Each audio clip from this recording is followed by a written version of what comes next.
This is 5 in 10 from Skywatch TV. 5 things you need to know in about 10 minutes for Friday, April 12th, 2024. I'm Derek Gilbert. Item number 5 today is Iran. U.S. intelligence warning Israel that Iran could strike with missiles in a matter of days. Supreme Leader Ali Khamenei has promised to punish the evil regime in Israel since the attack on April 1st. Israel's precision missile strike against the consular section of Iran's embassy in Damascus, which killed 2 top Iranian generals of the Revolutionary Guard Corps and 5 officers. This included Mohammad Reza Zahidi, who is the leader of the IRGC's Quds force in Syria and Lebanon. Now, as we heard yesterday from Ali Siadatan, Khamenei may be blowing smoke just to appease his hardcore supporters, realizing that Israel's got technical and military capabilities that Iran does not. But U.S. officials still giving Israel a warning as it helps the country plan and share intelligence assessments. The U.S. and Israeli reports came to the conclusion that it's more of a case of when Iran will strike, not if, with the potential to escalate the conflict to the rest of the Middle East. Meanwhile, Hamas has rejected a U.S.-backed ceasefire proposal. This would have seen Israel release 900 terrorist prisoners, including those convicted of killing Israelis, in exchange for 40 hostages. This would go along with a partial withdrawal of the IDF from the Gaza Strip and the unrestricted return of Palestinians to the northern part of that enclave, the Gaza Strip. But here's the thing. Israeli officials familiar with the negotiations say that Hamas isn't sure they can come up with 40 hostages at this point. Now remember, 134 have not yet been returned. So of the 134 that are supposedly still in Hamas possession or Palestinian Islamic Jihad, Hamas is no longer convinced that it can pull together 40 living hostages. According to the Wall Street Journal, Hamas officials said they would not commit to releasing 40 living hostages, but would commit to 40 hostages in total. In other words, some combination of living and dead. This is obviously going to complicate things as far as a ceasefire. And that leads to topic number 4. Again, we're revisiting Tucker Carlson's interview with Reverend Dr. Munther Isaac that dropped on the Tucker Carlson network online this past week. This has stirred up a lot of attention. It's got something like 8 million views at this point, probably 100 times more views, more than that, maybe 200 times more views than this video is going to get. So he's not concerned with my opinion of him, Tucker Carlson that is. But you need to know this about Dr. Isaac, Reverend Dr. Isaac. He gave a sermon on October 8th of last year, the day after the attack into Israel by Hamas, in which he said the attack in which 1,200 Israelis died was a logical outcome. Quote, "What is happening is an embodiment of the injustice that has befallen us as Palestinians from the Nakba until now." End quote. The Nakba is the Arabic word for catastrophe, which is what Palestinians used to mark the day that Israel declared independence back in 1948. Some 750,000 Palestinians were displaced during that war.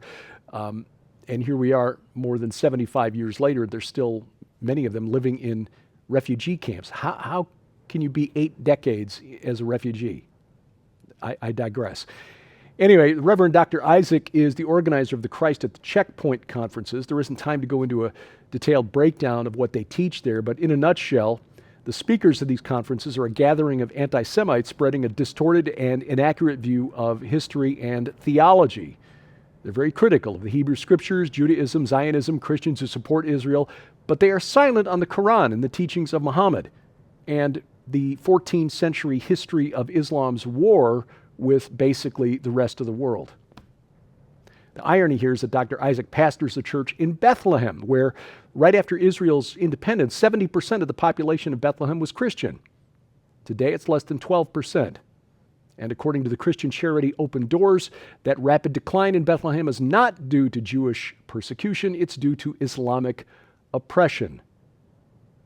Most of the Christians in Israel are Arab, but they are not well liked by their Muslim neighbors. It is Muslim oppression that is driving the Christians, the Arab Christians, out of Israel, not the Jews.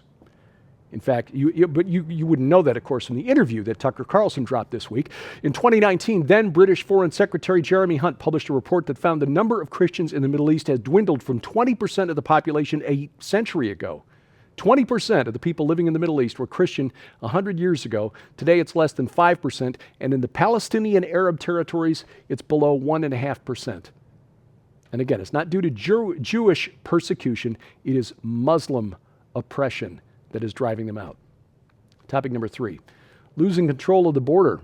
Stunning story from Fox News reporter Matt Finn in New Mexico, showing illegal immigrants on a mountain in Sunland Park, New Mexico, with Border Patrol agents apparently unable or unwilling to defend it. Finn wrote in a video post to X, formerly Twitter, quote, "Unbelievable. A Border Patrol agent in Sunland Park, New Mexico just told us a mountain in the United States is not ours anymore. It's theirs," referring to the Mexican drug cartels who are making a tidy profit running illegal migrants across the border into the United States. Texas has stepped up its efforts to discourage the flow of illegal migrants into the country. So the cartels, not being not stupid, have shifted their efforts to New Mexico and Arizona, and apparently Mount Cristo Rey, which features a statue of Jesus on it, is now under the control of the cartels. Border Patrol cannot or will not take it back from the cartels. Topic number 2, anti-diets. Kind of a disturbing trend, and this one hits kind of close to home for Sharon and me. The growing trend on social media of body positivity and claims that the only unhealthy foods are the ones that you feel guilty about. In other words, if you feel good about eating donuts, then go for it. It's all good unless you feel guilty about it. And nobody should be fat shaming you anyway. That's bad. Well, the Washington Post, actually doing some journalism here, reports that General Mills, the makers of cereals like Cocoa Puffs and Lucky Charms, my favorite as a kid, by the way, Lucky Charms, loved that cereal, little marshmallows in there. Now at my age, I look back and it's like, why did my parents think that having marshmallows in breakfast cereal was a good idea? 12 vitamins and minerals, of course. Anyway, General Mills has launched a multi-pronged campaign that capitalizes on this growing trend on social media. They've toured the country touting anti-diet research that claims it shows the harms of food shaming, showering giveaways on dietitians, registered dietitians who are taking the giveaways from the company to promote their ideas online under the hashtag Derail the Shame, and sponsoring influencers who promote sugary snacks. General Mills has, and it's not the only company, it's just one of the biggest, has enlisted a team of lobbyists in pushing back against federal policies that add health information to food labels. Online dietitians, many of them being backed by these food makers, are building very lucrative careers for themselves by co-opting the anti-diet message, putting out messages under the hashtag no bad foods, hashtag food freedom, hashtag ditch the diet. The Post analyzed more than 6,000 social media posts by 68 registered dietitians with at least 10,000 followers each. The analysis showed that about 40% of these influencers with a combined reach of over 9 million followers repeatedly used anti-diet language. And most of the influencers who used anti-diet language are also paid to promote food products, food, beverage, and supplement companies, according to the Post analysis. Yes, there are bad foods, Virginia. Sugar is bad for you, as are simple carbs. If you've been watching this program since we began 9 years ago, you will notice that I have dropped from about 240 pounds to about 185, 190 today. Sharon has taken off over 100 pounds and kept it off for 8 years. And it wasn't any magical diet, no supplements, no drugs. Just eliminate the sugar, eliminate the simple carbs. Not even any real exercise. I mean, we write. This is pretty much most of the exercise we get. Now, Grace, the rescue dog, gets me out walking a few times a day, and that actually, over the last 6 months, has dropped my cholesterol 20 points, and my HDL is up considerably. So exercise does help, but it doesn't have to be strenuous exercise, just walking and getting rid of the sugar. Once you get past the addiction cravings, it's a lot easier. Protein, complex carbs, fruit and veg, and you'll feel better. This is poisoning our kids. 40% of Americans are obese. And it's because of stuff like this. Coming up, honesty, the best policy, especially if you're an honesty professor. Details ahead on 5 and 10. We want to make sure that you know how you can get your copy of this incredible new book in the Summoning the Demon Super Collection. This amazing collection includes Dr. Thomas Horn's final book, Summoning the Demon, Artificial Intelligence and the Image of the Beast, that reveals how tech singularity will bring an all-powerful artificial mind to life. The trigger event that will make 666, the mark of the beast, mandatory overnight. What the future of a marked society will look like. The new face of transhuman supernatural warfare and how Christians must prepare for what is coming. But this incredible collection also includes, for a limited time, the brand new Dr. Thomas Horn Definitive Skywatch TV collection. This unimaginable and historical TV anthology is valued at $99.95 all by itself. It contains a total of 96 episodes, over 45 hours of content on 8 DVDs, and is not available anywhere else or online, and includes classic series like Zenith 2016, The Milieu, Belly of the Beast, Saboteurs, The Wormwood Prophecy, The Messenger, Zeitgeist 2025, Legion, and more. But we're still not finished. You'll also receive Trajectory, Tracking the Approaching Tribulation Storm. This unprecedented masterpiece by legendary authors Dr. Thomas Horn, Terry James, Tim Moore, and others provides in-depth analysis of emerging topics like pandemic tidal waves, catastrophic weather changes, Mideast malevolence, and so much more. This unprecedented collection, sold separately, holds a retail value of over $140. Yours now for your donation of only $39.99 plus shipping and handling. So don't delay. You can scan the QR code on your screen right now using the camera app on your phone for instant access to this special collection. You can also visit us at skywatchtvstore.com or call 1-844-750-4985 and ask for the Summoning the Demon Super Collection now.